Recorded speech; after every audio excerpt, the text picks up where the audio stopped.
Hello everybody, welcome to Snyder's Inc. And today we have got a courtroom moment, and this is wildest courtroom moments of all time, and courtroom consequences. We gonna get right into it. Ladies and gentlemen, hit the like button, hit subscribe button, comment the thing down below. Let's go. I report file. I report file. No,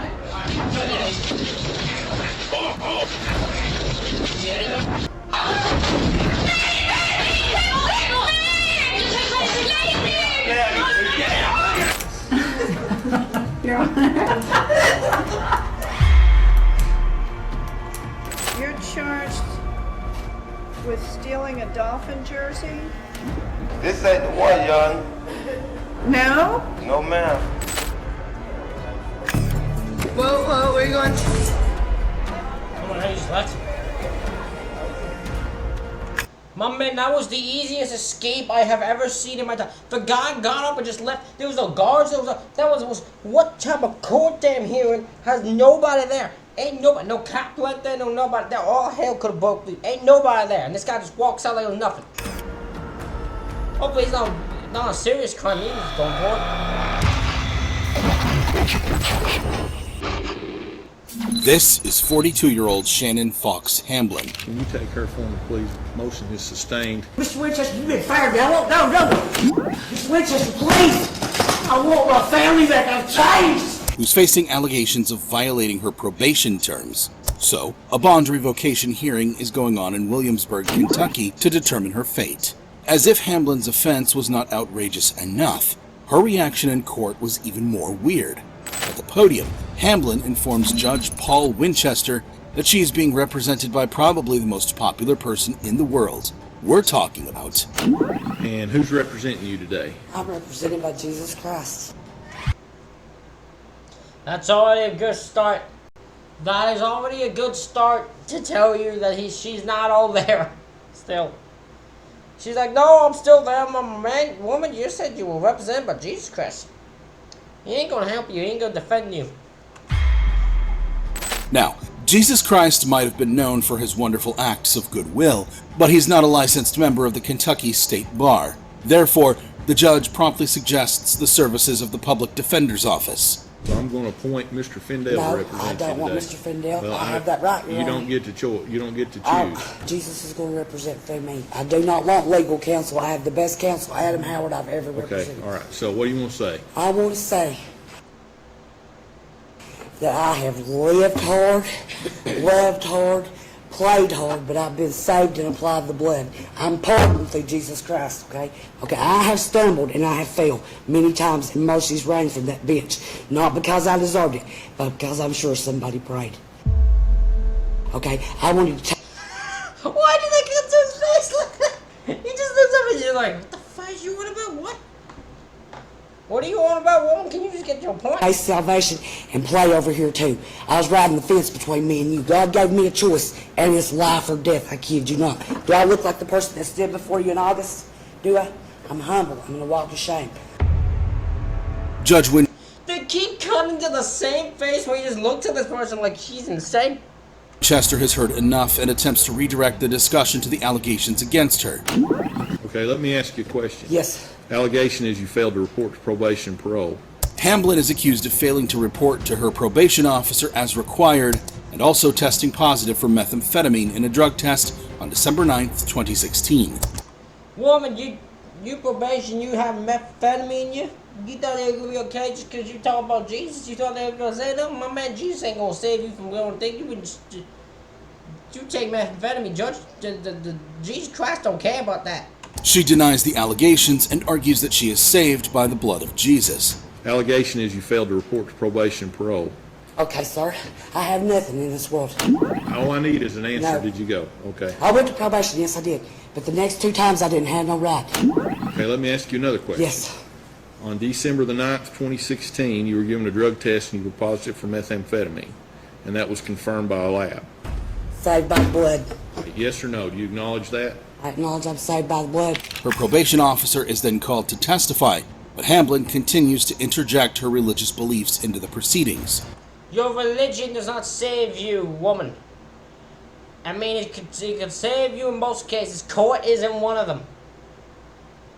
And most life people's religion says them are stoning them that dark path. But when your religion makes you so you are doing methamphetamine, that religion starts saying you the right path. That's all I'm saying. The judge confirms the validity of her drug test results, but she remains steadfast in her convictions. Saved by I don't blood. use drugs, Your Honor. I I do understand not that. use it. You've already told me that. But back on December of 2016, His paper says so, but I will not admit it. He said I could, are you denying the allegations in this motion? yes. Back in December, did she test positive for drug use? He's not telling the whole truth, Your Honor. Okay. You expect me Let to, me tell he you needs to something now. You too. can ask him a question. Okay, have I Can't not preach been in to him. contact with you on the phone, sir? When you called me and said the drug test came back methamphetamine, tell the truth, and what did I say? Brian Dees, you are a liar in the court of Winsburg. I promise Okay, you, let me tell you Jesus is something. I watching. have to go by what the test He says. is lying, And that- sir. What I'm telling you is, I have to go by what the lab says. Can I make Doesn't one have anything mistake? to do with what he said. Between me and you. Okay. Prison is to reform me, right? To make me a good. Woman, you are now more becoming a pain in the ass for this judge. It's not even now. I bet at this point he doesn't even care about things. He probably gonna fight to sentence you because of it. But at this point also, he just wants you to shut up. Stop talking. Stop talking, woman. Good person for Well, society. Is that that and to correct? keep you from breaking the law. Okay. Well, do you believe that the blood applied by Jesus Christ can do more reform for me than Pee Wee Valley? Do you believe it can happen in 1 day, 1 minute, or 1 hour? Well- Sir, I'm sentenced to death. I'm going to die. As the argument escalates, the judge asks This is not even an argument. This is one go ranting while the other dude tries to move on. This is not even an argument. Who is she arguing with? for her to be removed from the courtroom, and bailiffs are called to escort her out.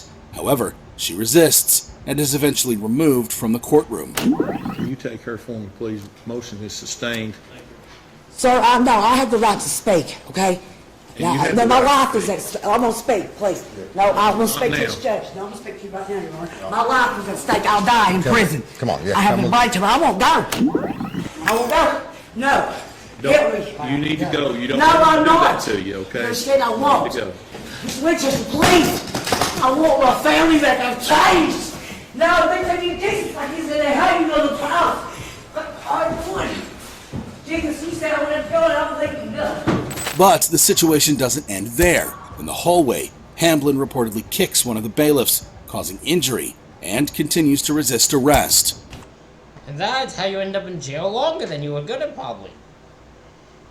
That's how you end up in jail longer there, people. Not the smartest damn move she went with there. As a result, she received new charges, including contempt of court, Yep. second-degree assault, Yep. resisting arrest, Yep. and second-degree disorderly conduct. In the end, her bond is revoked, and she's ultimately sentenced to 8 years in a Kentucky. She probably wouldn't have even gone 8 years if she hadn't done that. But her stupidity and her religious belief ranting ass caused her to do some stupid ass things. prison for her actions during the hearing. Can you take her for me, please? Motion is sustained. Mr. Winchester, you've been fired. I won't go, no. Mr. Winchester, please. I want my family back. I've changed. However weird Shannon Fox Hamblin's reaction to her sentence was, how does it compare to the strange actions by 35-year-old Daniel Nicholson during their sentencing in Adelaide, Australia?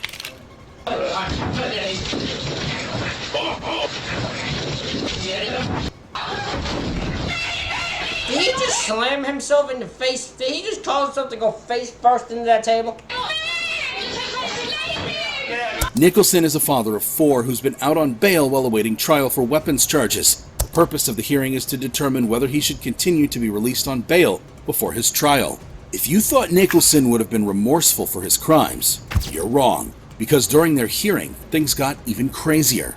As the magistrate, Sue O'Connor, announces her ruling, Nicholson has some questions of his own. I revoke bail. I revoke bail. No, you can stop. What's going on about? Before he can receive an answer from his attorney, Magistrate O'Connor interrupts the conversation. It's clear that the ruling doesn't go in Nicholson's favor, and he's about to be remanded into custody. What's going on about? Take a seat. Take a seat. Miss, please, miss. Please, miss. I'll tell you what please, miss No, is. no, no. In a moment of apparent desperation, Nicholson decides to take matters into his own hands. This is what we call stupid. This is stupid people do stupid things, get stupid results. Stupid! Stupid! Why would you do? What exactly was your goal here? You thought if you did this, then they'll just tell you you can go now? You thought you could escape? What's wrong with you?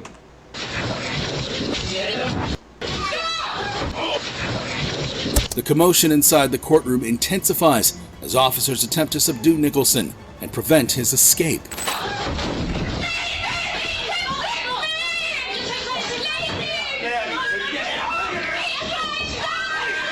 Nicholson's escape attempt escalates into chaos as he tries to use physical force to break free from the grasp of officers trying to restrain him. Amidst the chaos, a woman makes an emotional plea on Nicholson's behalf, but the situation has passed that stage.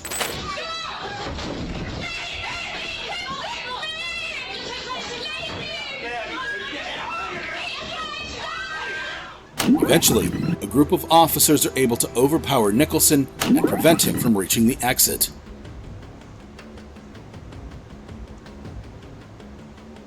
Bet you I went way good for you after that, didn't it, you stupid ass? Later on, Nicholson admits that he was under the influence of crystal meth during the escape attempt, and that he was simply freaked out. Wait a minute, my man was under crystal meth during his...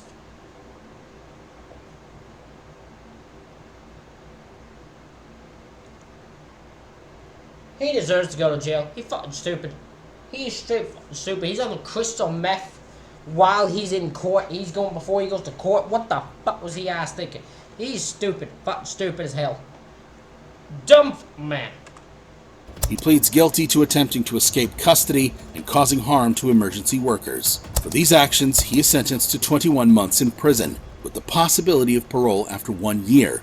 In addition to this, Nicholson also pleaded guilty to the original weapons charge and was ordered to pay a $320 fine. He would have just been fined for his sentence. And not after the thing, except instead now he's in jail for 21 months, at least guaranteed a year, for his stupid ass. Fine.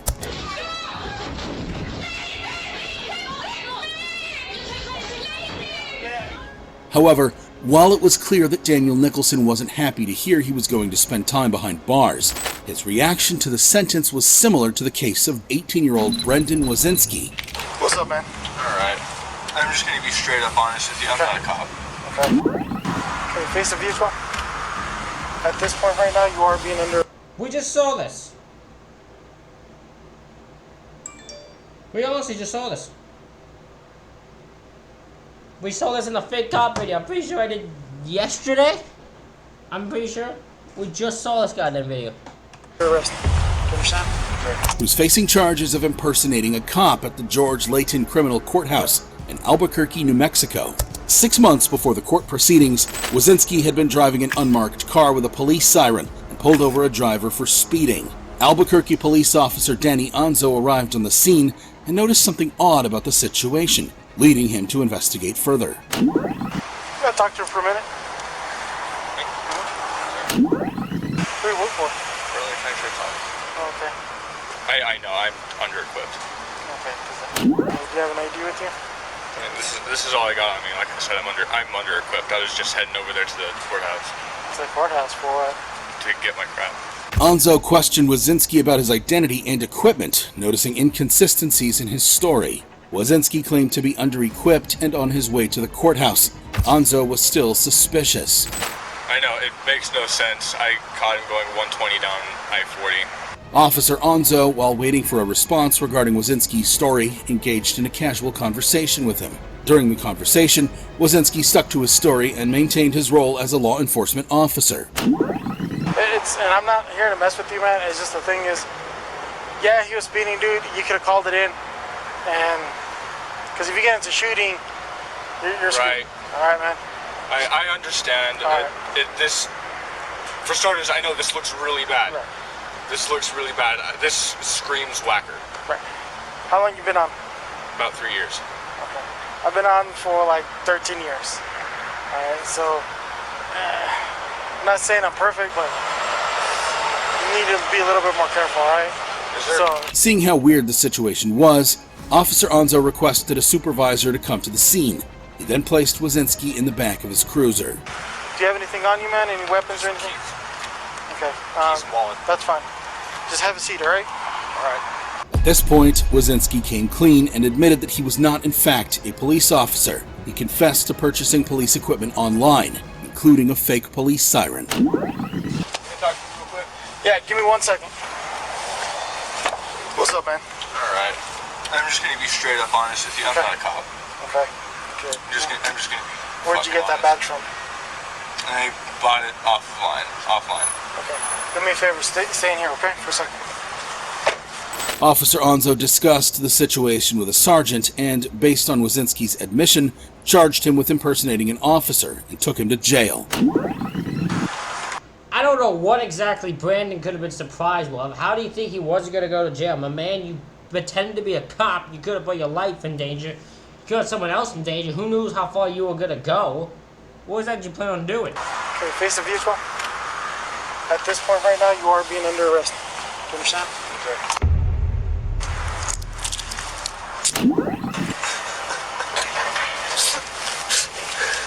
So I need you to lean back a little bit.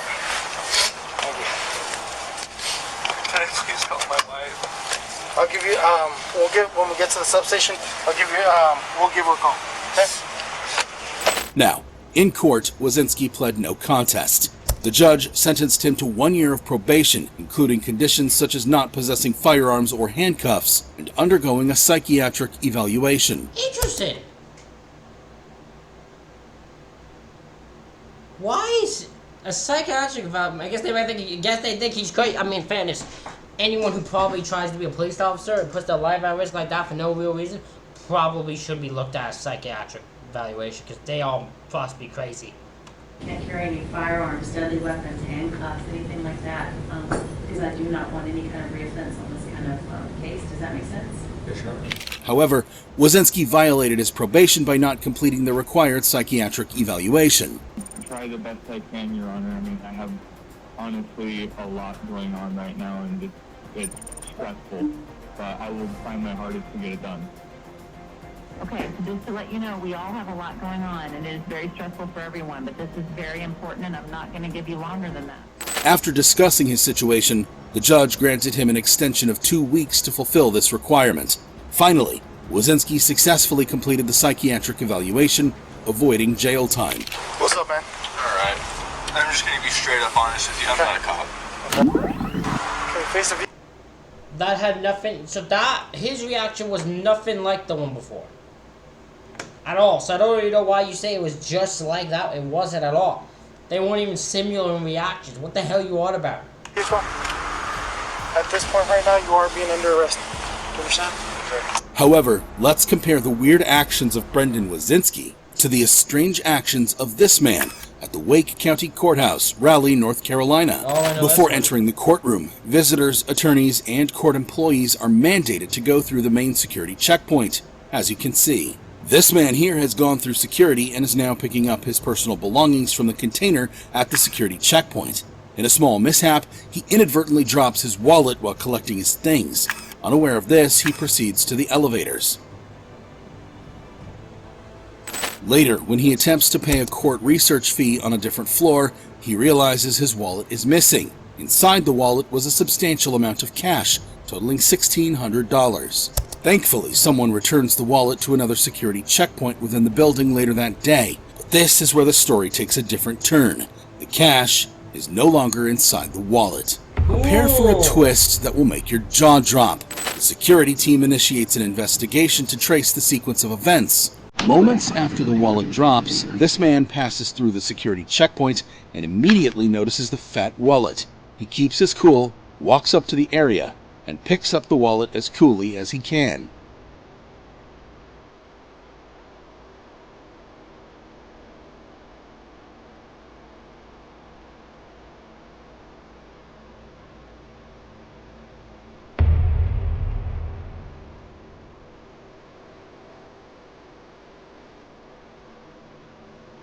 Here he heads toward the elevators, seemingly inspecting the wallet's contents.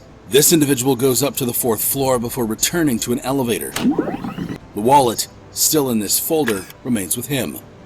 Upon arriving on the 1st floor, he hands over the wallet to security, minus the cash. My damn lawyer, what? Lawyers, don't be stealing money, what's wrong with you? How'd you think you get away with that? What a fucking idiot. The lawyer's a fucking idiot. He claims to have found it in a bathroom. Security tracks him down and subsequently apprehends him within the courthouse premises. It's revealed that the man is Stephen McElvary, a defense attorney and part of the court proceedings. He's convicted of misdemeanor larceny and faces disbarment. Eventually, he was fired, barred from practicing law in North Carolina, and ordered to repay the stolen $1,600 to its rightful owner. However, this defense attorney wasn't the first person to behave weirdly in court, like in the case of Joey Watts. Oh, he just left? This is the guy who just got up and left? This guy made me laugh because he just got up and left with no big deal. No one tried to stop him or anything.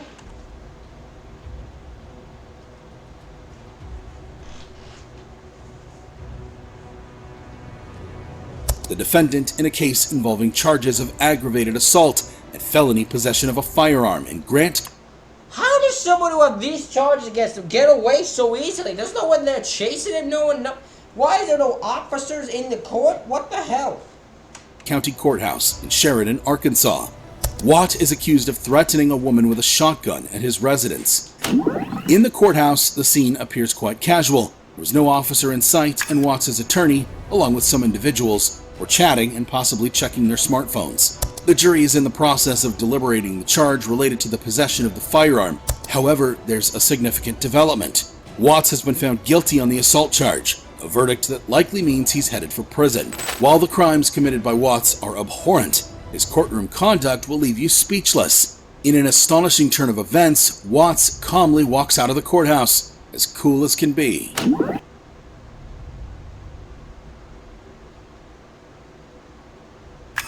With no bailiff in sight, he calmly exits the courtroom and enters a stairwell. As he makes his way down, he seems entirely unconcerned, with no one attempting to apprehend him. Firstly, why is there no officers there? There should be an officer in a courtroom. It should just be automatic that there's an officer in the courtroom. I have no idea why no officers in this courtroom and why this guy was able to walk out of the thing so fucking casually with no concern because no one's near him. Once he reaches the ground floor, Watts gestures towards something or someone. Clearly unmoved by his actions, he saunters towards the main entrance, walking out of the courthouse without any interference. Outside, Watts picks up the pace and starts running, clearly enjoying his newfound freedom. That wasn't gonna last long. While he might have initially thought he had succeeded, the story takes another twist. The courtroom's jury returns with a guilty verdict on the weapons charge. Watts' taste of freedom is short-lived. He's apprehended by the police the following day. However, the story gets more complicated when it's revealed that his escape wasn't a solo endeavor. 3 other individuals, including his brother Jesse Watts, seated here, are arrested for aiding his escape.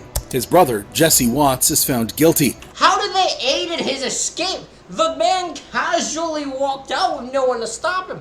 Now, I thought this guy in the yellow shirt seemed weird because I noticed at the last second, as they showed him walking out, the guy taps the guy on the shoulder almost like, hey, it's time to go now. He left. So, yeah, I thought that was it, but I don't know how he helped him escape. The man walked out casually and left for his job. And receives a 6-year prison sentence. Joey Watts himself eventually returns to court, where he's sentenced to a combined 36 years in prison, 10 years for the assault charge, and 26 years for the weapons possession charge. Well, I don't know why he tried to escape now. I still am certain, though, there should have been police there to stop, even attempt to stop him.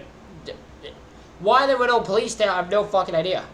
Interestingly, no additional charges are brought against Joey Watts for his daring escape. He becomes eligible for parole in 2025. However, It might have just been a thing that they were just like, well, I mean, what the fuck do you expect to happen? Some guy was going to try to escape. There's no officers here. No one to stop them. What the hell do you think was going to happen? when you thought you've seen it all, another convict surpasses Joey Watts' wild courtroom display. Enter attorney Michelle McDonald.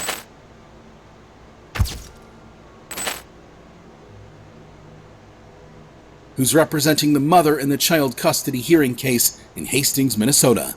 We're on the second day of the trial, but before the official proceedings start, McDonald approaches the court reporter, accusing her of inaccurately recording the previous day's testimony. She asserts that if the court reporter can't fulfill her role, she'll take over. She then takes out a phone and snaps a photo of the courtroom. What a bizarre.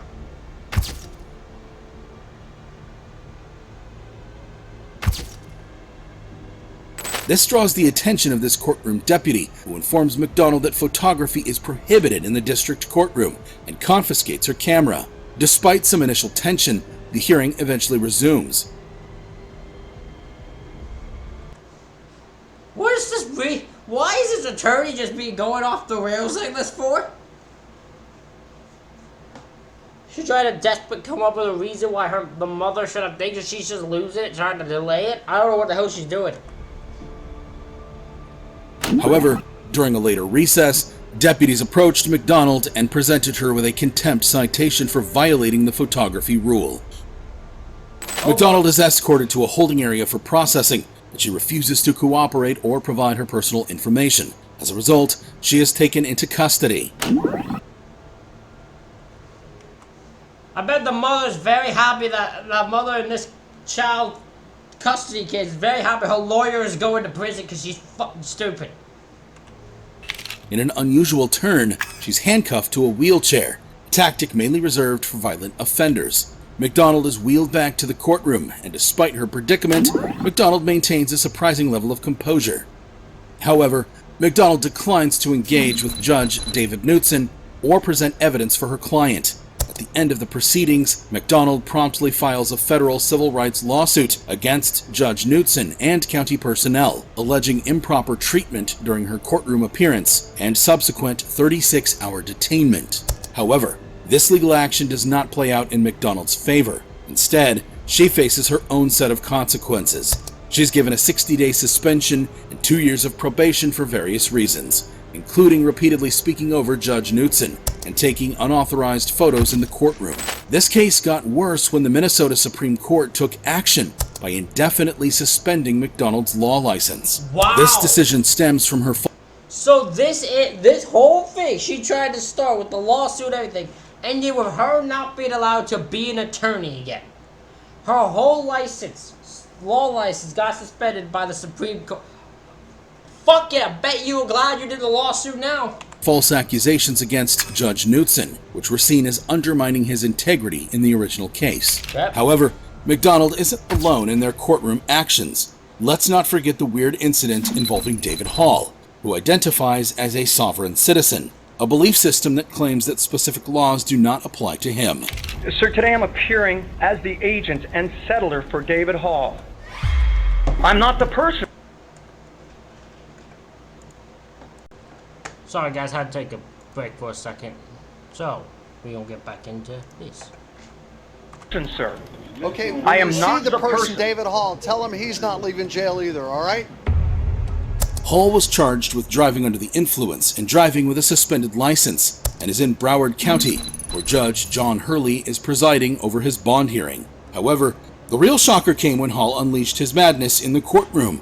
As Judge Hurley starts reading the charge, Hall interrupts. Mr. Hall, DUI, expired driver's license. Good morning, Judge.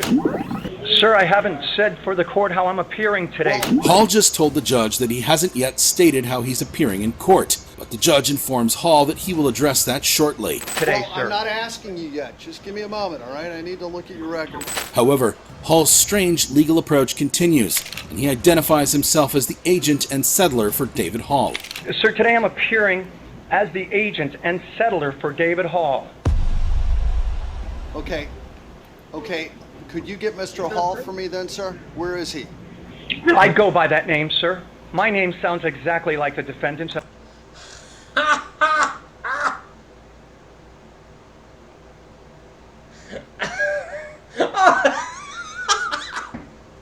So he's...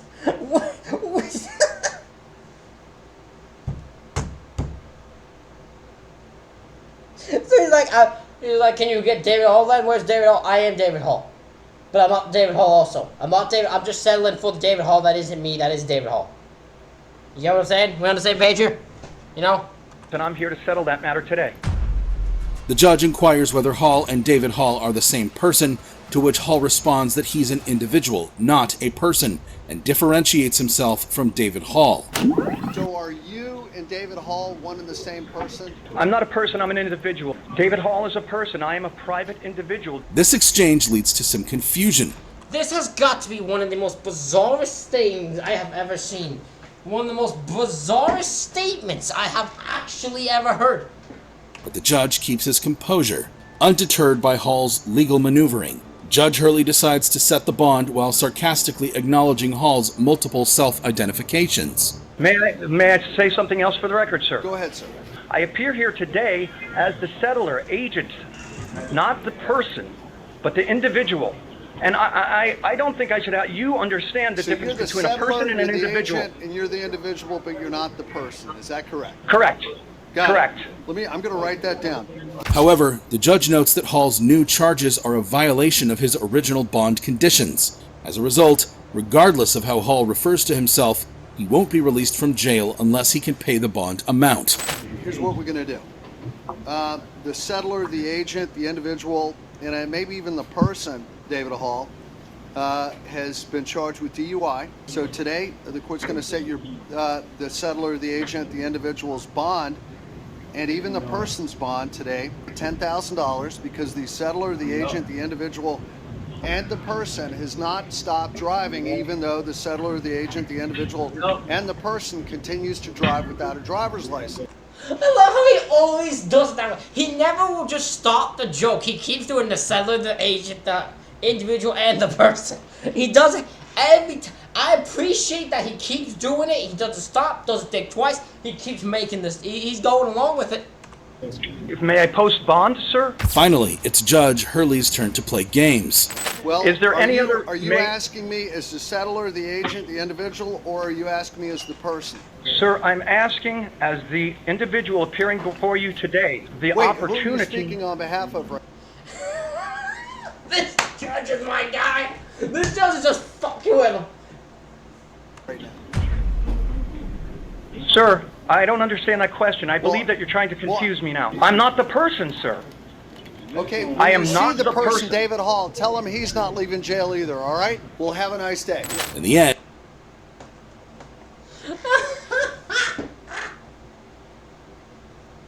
I love that judge. I love that judge way too much. and despite Hall's creative approach to identity and law, his bond is set at $10,000, and he is not granted bail because he violated his existing bond conditions. Sir, today I'm appearing as the agent and settler for David Hall. I'm not the person, sir. Okay, when I am you not see the the person, David Hall, tell him he's not leaving jail either, all right? However, while David Hall's behavior raised eyebrows, it's nothing compared to the unusual actions of Calvin Lloyd Griffith.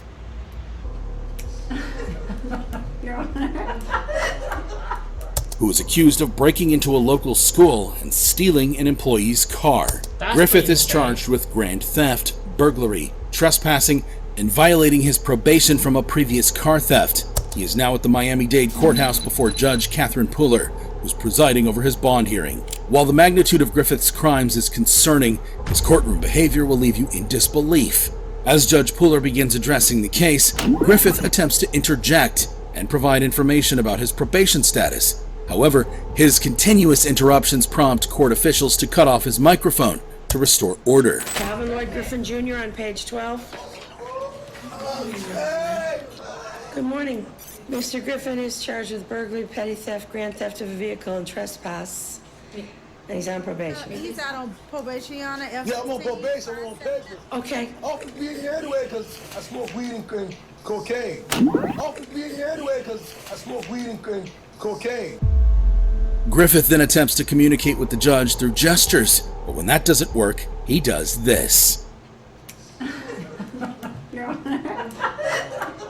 Yes, very funny, but Judge Puller was unamused by his antics and continued with the case.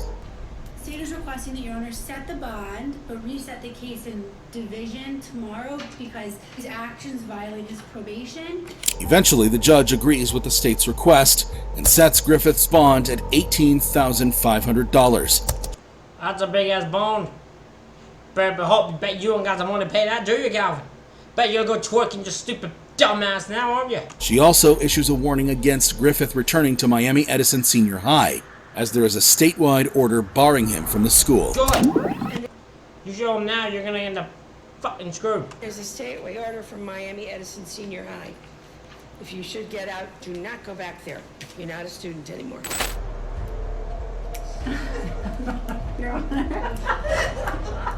Calvin Lloyd Griffith is a prime example of a convict acting crazy in court. However, could stealing your favorite sports team jersey and wearing it to the courtroom be considered even a little crazier? That is insane. That is next level. That's almost respectable.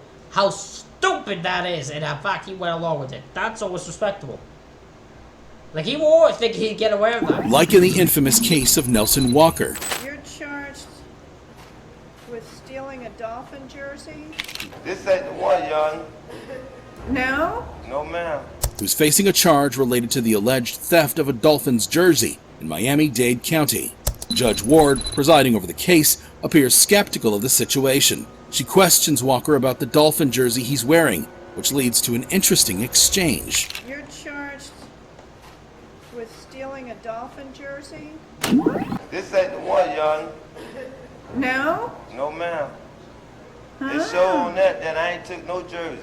Walker denies stealing any jersey, and he also asserts that the Dolphins jersey he's currently wearing is not the one in question. This prompts the judge to turn to the public defender for his input. Public defender? As to Mr. Walker, respectfully, Your Honor, we're going to be raising probable cause of. The public defender raises a concern about an inconsistency in the police report, particularly regarding whether it was one hat or two hats involved in the case. Walker seems to agree with the public defender's approach. As to what? As to this being a felony.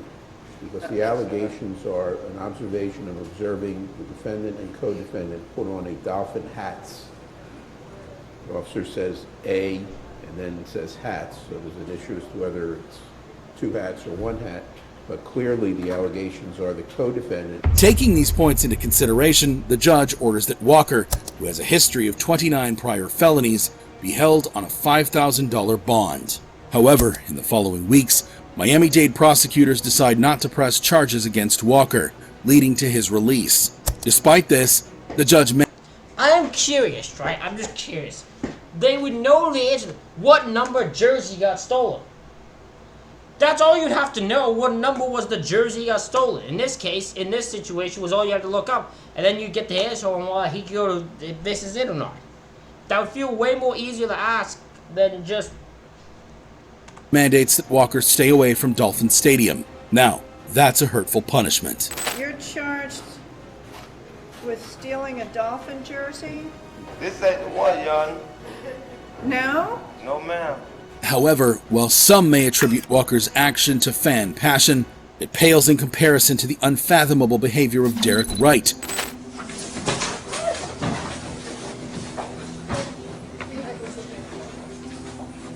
who's facing a speeding charge in a Louisville, Kentucky courtroom. At first, the atmosphere seems calm, but things take a turn when Judge Sarah Michael Nicholson notices something in Wright's paperwork.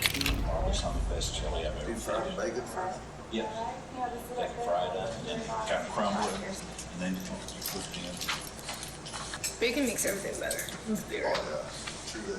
As he tries to leave, the judge stops him. It comes to light that Wright has an active warrant related to domestic violence, something Wright disputes as a mistake.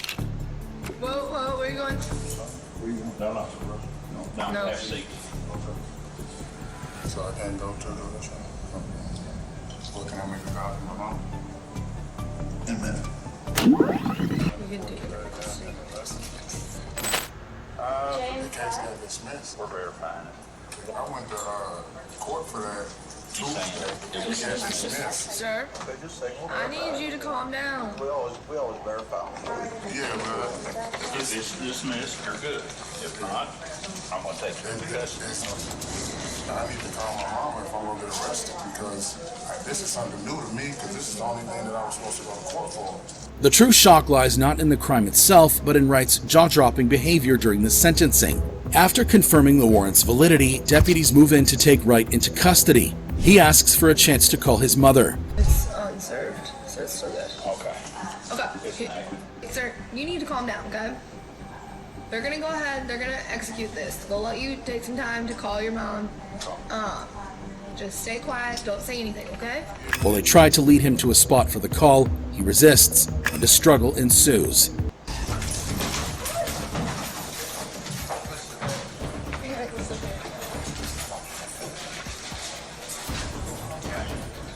Thank you. The deputies manage to subdue Wright, but when he continues to resist, one of them uses a taser.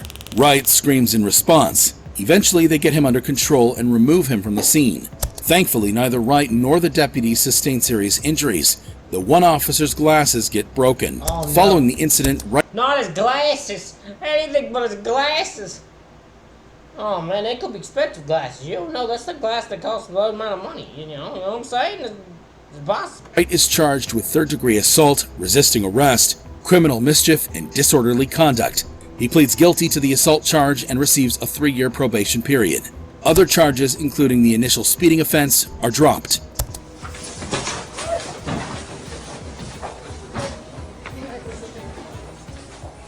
However, while Wright's behavior was shocking, it's nothing compared to the utter mayhem caused by 25-year-old Jesse Rose, who once aspired to be a rugby league player, but is now in a courtroom in Wollongong, Western Australia, for a sentencing hearing. Rose had pleaded guilty to the charge of reckless wounding for an assault that was captured on surveillance video.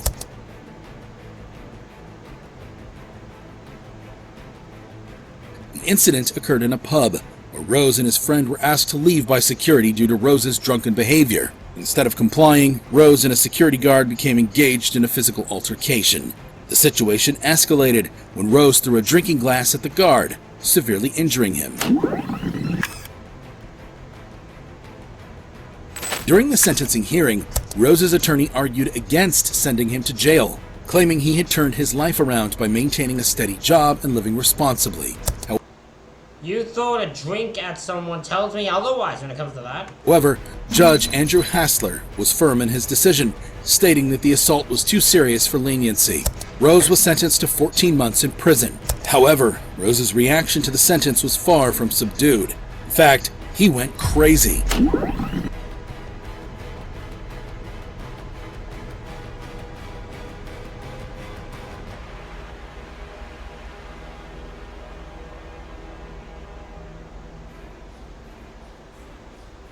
Bro, you can't even throw a chair. You can't even throw a chair well. There we go. Thankfully, officers were at hand to stop such craziness. Good job. Good job there, Jesse. As a result of his courtroom outburst, Rose faced additional charges of property damage and assaulting a law enforcement officer. These actions led to an additional 8 months being added to his original 14-month sentence. Well done. Well done. Good job, Jesse, you stupid ass. However, as we saw Rose's discontent with his sentence, it brings to mind the strikingly similar response of Travis Davis. Oh, we've seen this one already. This one we saw last time. We saw the last one too. Brandon Banks, Kelvin Grimmage, and Keela Richardson during their sentencing hearing in Ocala, Florida. Well, okay, in fairness, it's just these three. This guy literally doesn't do anything but stand there. These three, however, cause a fucking chaos. This guy does fuck all. This group of individuals had been found guilty by a jury of killing Courtney London during a robbery home invasion that had taken place 2 years earlier. While the crimes committed by this gang were reprehensible, their conduct in court will make your blood run cold. At their sentencing hearing, there was a heightened level of security, with extra officers present due to the nature of the case. However, chaos erupts unexpectedly during the proceedings. So what I've indicated that I would like to do is to have the gentleman get hang on, Mr. Davis.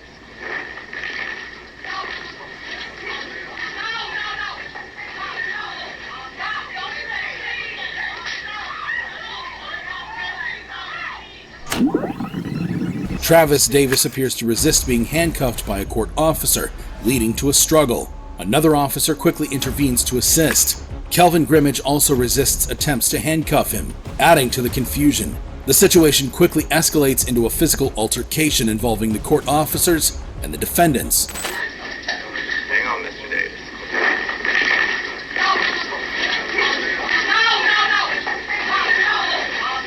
Amidst the chaos, Kilo Richardson, who had already been handcuffed, is escorted away from the melee. Davis's lawyer, Daniel Hernandez, becomes involved in the scuffle and is apprehended by the officers. With the situation spiraling out of control, a court officer brings in a taser to regain order.